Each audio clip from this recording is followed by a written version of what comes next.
Hello everyone, welcome back to My Hero Academia Podfics. Today I'll be continuing with Deku and Death. This will be Chapter 4, It All Started with a Dream. Midoriya was out of breath, his small 8-year-old legs burning as he ran down the empty hallway. He could hear the voices of Bakugo and the others behind him, way too close for comfort. He desperately pushed himself to move faster, turning onto a street in front of his elementary school. He looked around urgently, searching for a new place to hide. Suddenly, Midoriya felt a tug on his sleeve and turned around in panic, only to see that it was just Gami trying to get his attention. "Izu, you should be able to lose them in the forest near the schoolyard," Gami suggested, his voice oddly calm. The man tended to be much more reserved, but Midoriya learned how to pick up on his small hints of emotions. Gami wasn't apathetic, just unusually composed, but that was to be expected of a man who worked for centuries non-stop. He'd probably seen it all. Shaking out of his thoughts, Midoriya rushed towards the forest, the others hot on his tail. The boy had been lucky enough to shake them once today. He really didn't want to get caught and test his luck again.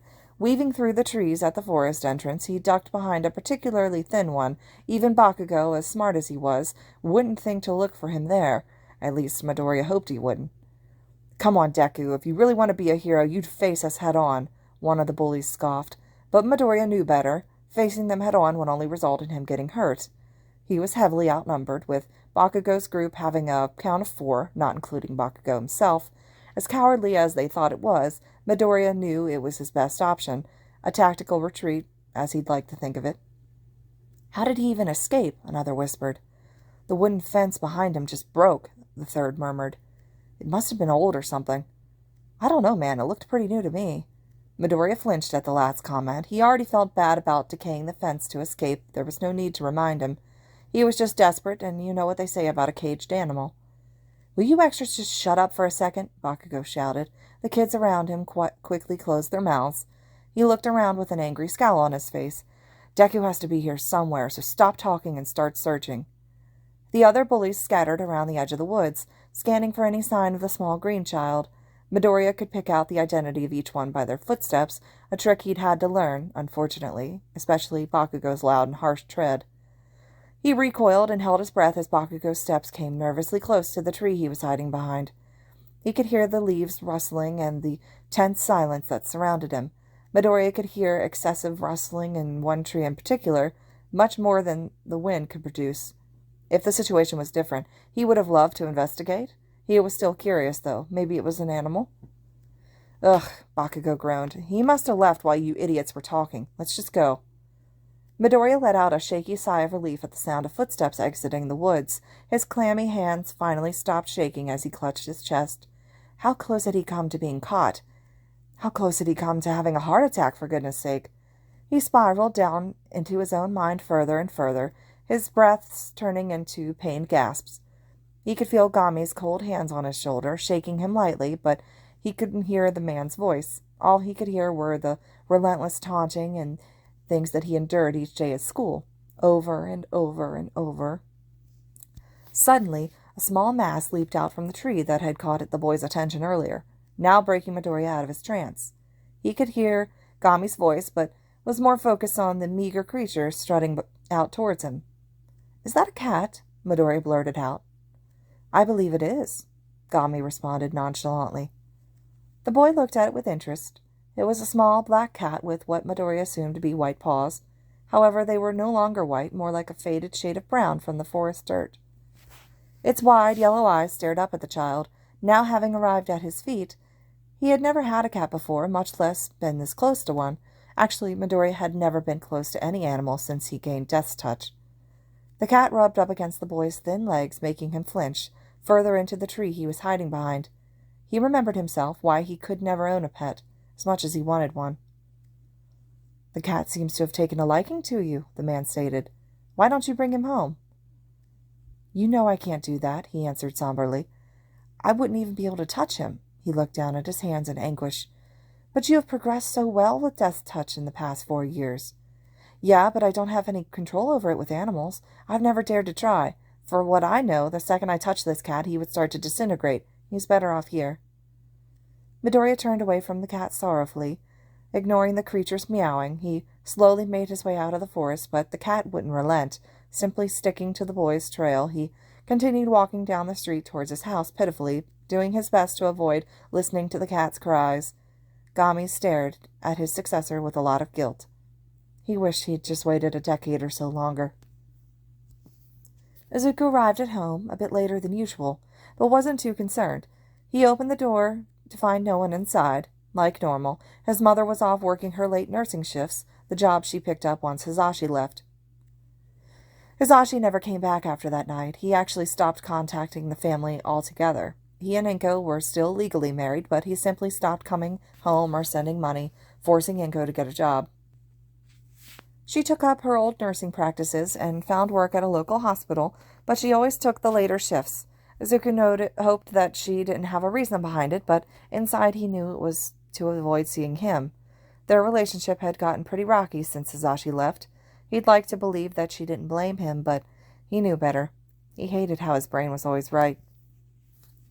Izuku threw his tattered bag onto the couch and searched the refrigerator for leftovers. The young boy didn't really feel like cooking for himself tonight after the whole mess with Bakugo. Luckily, he found some old katsudon he'd made a few nights ago, so he took that out and started up the microwave to reheat it. Gami plopped himself down on the couch right next to Izuku's bag and patiently waited for his successor to turn on the TV. It wasn't long before Izuku returned with a plate of hot katsudon, setting it down on the small coffee table before grabbing the remote. He turned on the TV, immediately switching it to the channel with all the kids' cartoons. Unfortunately for him, he had just missed Mighty Adventures, but the current show playing, Shurasagi, was one of his favorites. Inspired heavily off of the pro hero Mirko, the show's protagonist was a white rabbit who was young and brash, very similar to Mirko's own personality.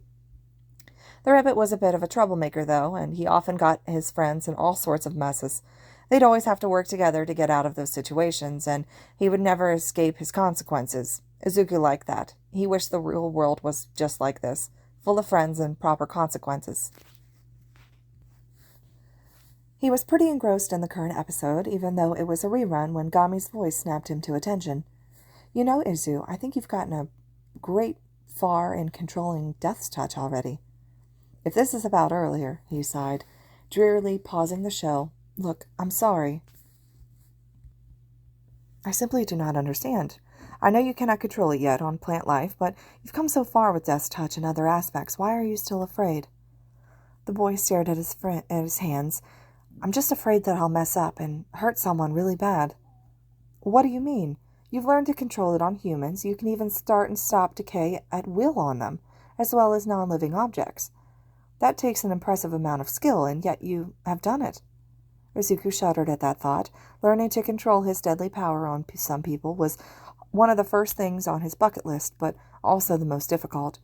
He didn't really mean to practice on Bakugo's lackeys, but they were always touching him, so he figured he'd touch back. Though he'd never hurt any of them, the amount of guilt he compiled from each time he tried really made the child fear his own power. Well, I'm still afraid that I could lose control. One mistake and people would fear me forever. I can't take that chance. That's the whole reason I wear these. Izuku gestured to his hands as he shook them. His hands were covered under black polyester gloves. He started buying them at a local convenience store when Gami first started teaching him to control Death's touch. Of course, these weren't the original pair. He'd gone through a good amount of gloves during the first 4 years, well over a few hundred. As cheap as the gloves were, the costs piled up over time, so the boy had resorted to doing odd jobs for the others in the nearby neighborhoods. Most of the people knew about his quirklessness and wouldn't accept him to do their requests, but the nearby neighbors didn't, so he often went there for cash. I know you say I should be proud of my abilities, and I am, but I'm still scared. People already hate me because I'm quirkless. I just don't want them to hate me for having a dangerous power I can't control. Gami rested a thin, bony hand on his successor's gloved one. I think I understand now, but I will tell you, no matter what, I will support you. You are my friend, Izu, and nothing you do will change that. Izuku smiled at Gami's words. It was reassuring to hear them from the normally quiet man, but he didn't have to respond. Gami knew exactly what the boy was trying to say. The two of them had grown to understand each other, even without verbal communication. Gami patted the couch a few times, and Izuku chuckled before unpausing his show. Izuku and Gami had lost track of time, something they almost never did. It was too dangerous to do, kind of like forgetting to send a soul away before its limit. You just didn't forget those kinds of things. And so Izuku and Gami always remembered to file away into the former's room before Inko got home. But today was a different day. Maybe it was because it was so emotionally draining, or maybe it was because Izuku was so exhausted from actually managing to escape Bakugo, a feat he never managed to do before. Who knows? It really didn't matter. What mattered was that Inko came home and Izuku was still on the couch. Izuku knew that his mother didn't enjoy having to go back to work, but her taking the later shifts made it more bearable. Izuku liked to pretend that his mother didn't take the later shifts solely to get away from him, but one thing he definitely knew was that she took the later shifts so she could drink.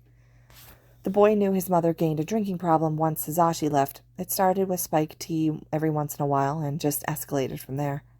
His mother would often come home drunk, carrying a bottle of a half-empty liquor she would buy after hours. It was a surprise the first few times, but after a couple days of picking glass shards from his skin, he eventually learned to shuttle away to his room before she came home. Unfortunately, he and Gami had lost track of time. Izuku fumbled for the remote in a panic, shut off the TV. He ducked behind the couch, hoping his mother hadn't noticed him there. It didn't matter that the empty plate of katsudan was still on the coffee table. He doubted she would notice that in her drunken state, and he could always clean it up later. But as Inko's sickeningly sweet voice came from the front door, Izuku knew he would have to face the consequences of his actions, just like from his show. "Izuku," she slurred, "is that you, my baby?" The child looked to Gami in horror as the man motioned for him to respond, but the boy's mouth failed him as he sputtered out on silence. "Oh, Izuku," Inko's voice wavered, losing its sweetness. "I know you're there. No use hiding from me." He could hear his mother take a swig from the bottle she inevitably had in her hand. She let out a relieved sigh at the taste of the bitter drink down her throat. The boy didn't dare attempt to peek out from behind the couch, but visibly paled at the sound of footsteps coming closer. He wasn't sure what to do. Should he make a run for his room? Should he just try and wait it out? Izuku was stuck in his own head again, slowly drowning himself in a panic. He couldn't hear Gami urging him to just get up and run, nor his mother creeping closer.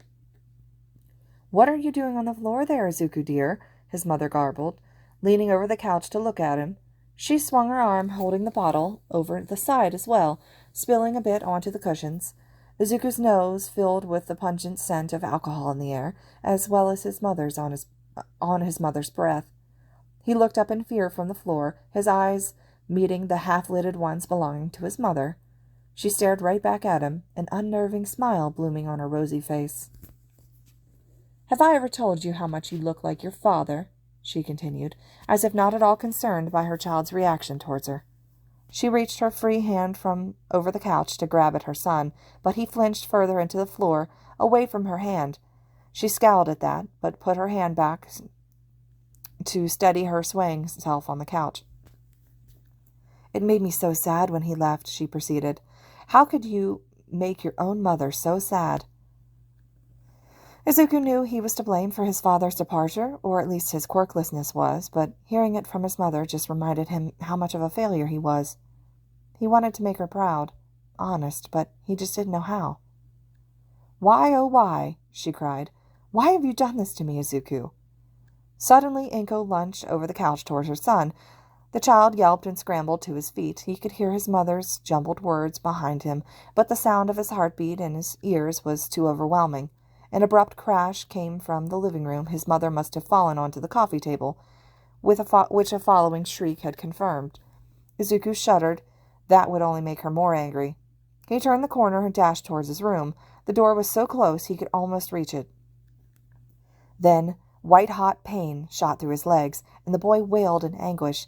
He didn't even notice the loud smash that came after, or how invasive smell of liquor that had flooded the hallway. Luckily, he was at his door and managed to hobble inside and shut it. His hands quickly flew to the doorknob and locked it, as his mother's drunken footsteps scurried towards his door.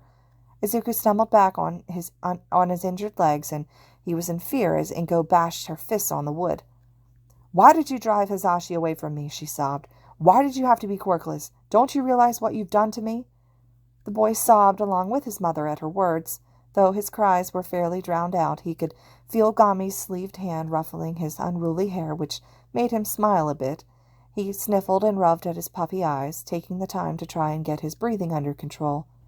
Izuku eventually managed to tune his mother's grieving out of his head until it inevitably stopped and she shuffled off, probably still woozy from the alcohol.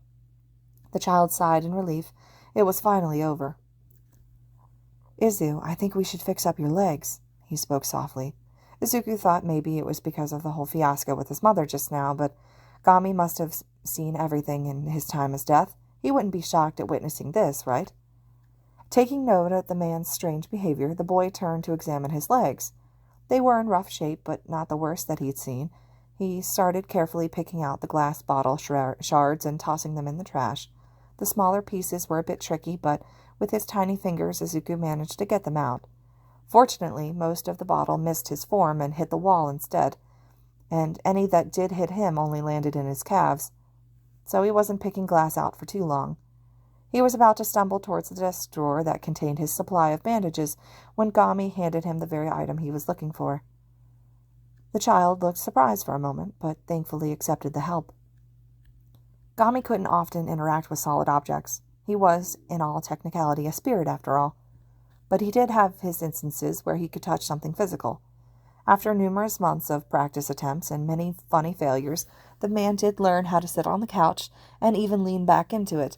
He still had the extreme difficulty interacting with anything else other than the couch, but there were moments where he seemed to be able to flawlessly.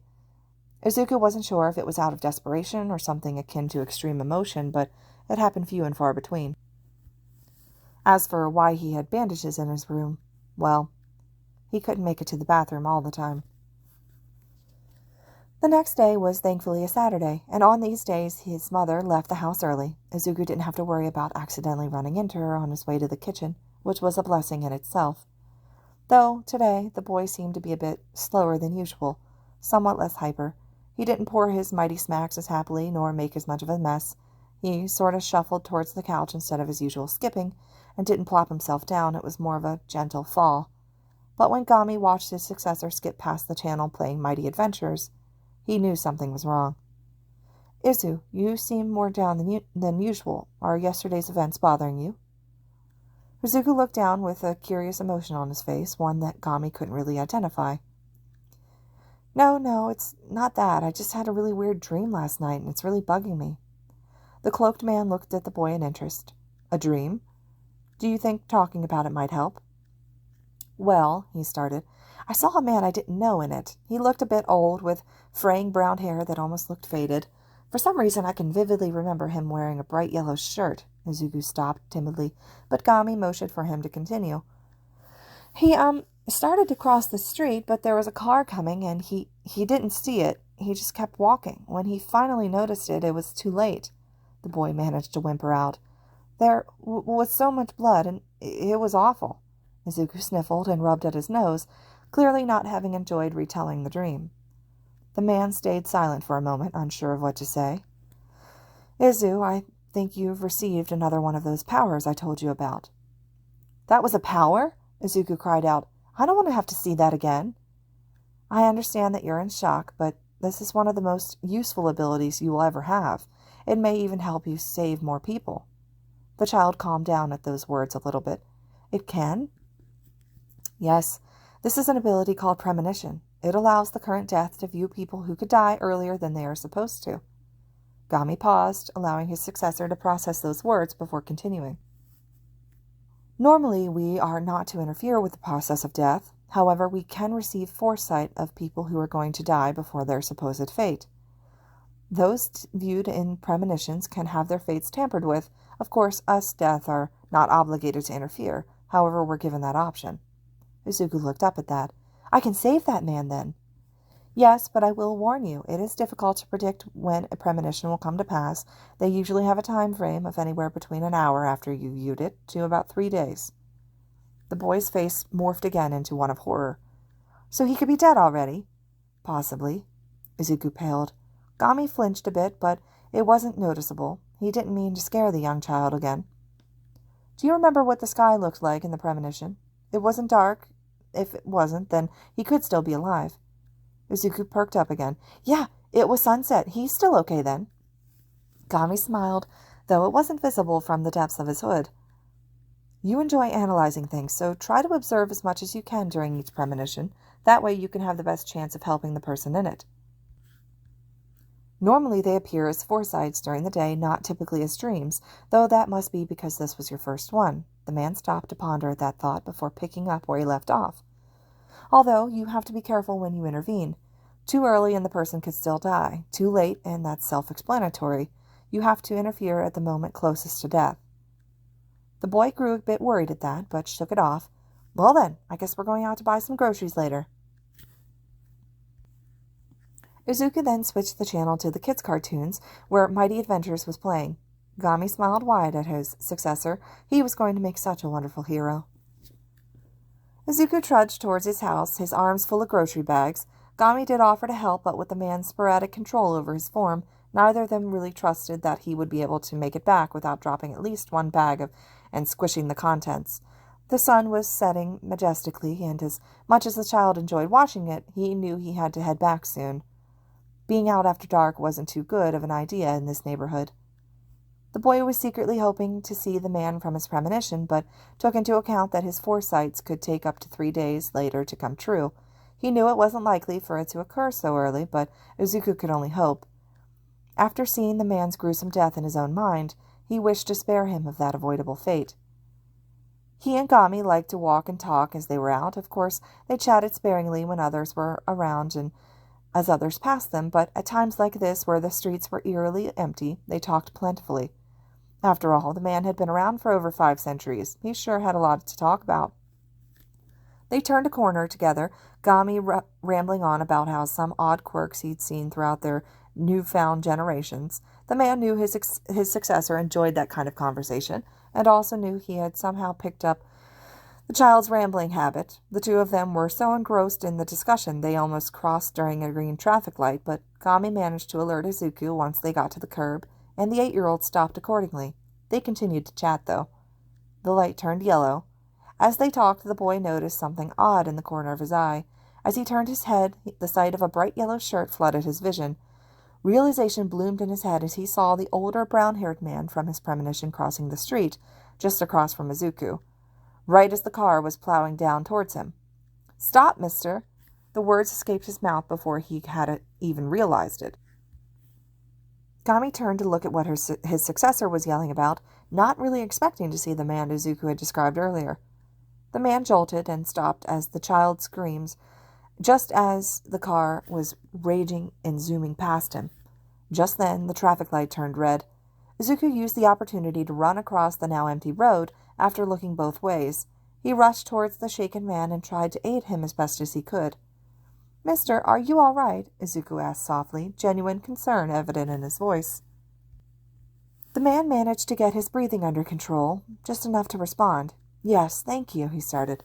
"My quirk side effect can make me go blind at random. I thought I could get away with crossing the street without my sight, since my house is right there." The older man pointed across the street, and Izuku followed his finger to see a beautiful blue house, small and quaint. "Well, let me walk you across the street the rest of the way, then," the child added, "just to make sure you arrive safely." He then linked arms with the man, despite the numerous amount of bags he was carrying anyway. With slow steps, they made their way across the street, Izuku making sure to match the man's shaky pace before reaching the curb safely. The boy kept their arms linked and led the man up to the steps of his house, right to the door. "Thank you," the older man stated once he reached his home. "You really saved my life, young man." Izuku blushed and looked away, forgetting that the man was still effectively blind. "It was no problem, mister. I'm just glad you're okay." "Are you thinking of becoming a hero?" he continued. The child bounced up at yet. "Yes, sir. It's always been my dream." The man chuckled. "Well, I've got full faith that you'll turn out to be someone great, and if you're planning on going into heroics, then I'll just have to keep an ear out for you." Izuku grinned widely at that, beaming with pride. "Thank you so much, mister." "Ishihara Tado," he interrupted, "but you can call me Ishihara." "Well, it's nice to meet you, Ishihara-san." The boy blinked. "I'm Midoriya Izuku." Ishihara smiled at the boy's antics. "Well, Midoriya-san, why don't you come over tomorrow for some tea? I really want to show you my gratitude for saving my life today." Izuku flushed again at the man's kindness. He'd never been invited over before, not even by another child. "Sure, does 2 work for you?" "Indeed it does. I look forward to seeing you, Midoriya-san." Ishihara walked inside his home at that, and so Izuku made his way home too. It was getting dark, so he had to hurry. But the boy did have a little bounce in his step. He finally felt confident in himself and his abilities. And having Ishihara-san's support made him feel unstoppable, like he had a real shot at his dream. Gami trailed behind, having witnessed the entire escapade. He wondered why anyone had ever doubted this child. That concludes Chapter 4 of Deku and Death. I'll pick up with Chapter 5 as soon as possible. Hope you guys are still enjoying this fic, and let me know your reactions in the comments below. Thanks as always for listening.